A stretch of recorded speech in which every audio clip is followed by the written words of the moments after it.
সে পার্ককে জিজ্ঞেস করে, যখন তুমি জানতে যে সার্জারি সফল হবার সম্ভাবনা খুব কম, তখন তুমি সার্জারি করলে কেন?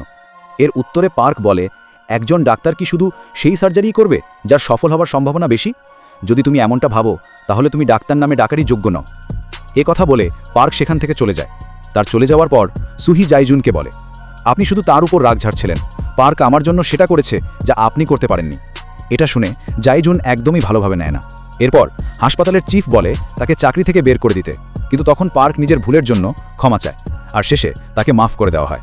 কিছুক্ষণ পর পার্কের কাছে এক লোকের ফোন আসে। সে জানায় যে সে জাইকে পেয়েছে আর বলে টাকা নিয়ে ঠিকানা অনুযায়ী চলে আসতে।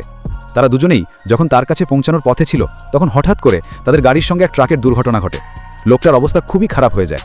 তখন পার্ক তাকে সঙ্গে নিয়ে আসে। তার শরীরে হাত রেখে পার্ক বুঝতে পারে রোগটা কি, আর সে তাড়াতাড়ি তার সার্জারি করতে শুরু করে। আর আশ্চর্যের ব্যাপার হলো, সে কোনো মেশিনের সাহায্য না নিয়েই সার্জারি চালিয়ে যায়। এটা দেখে ডাক্তার মুন ভীষণ অবাক হয়ে যায়।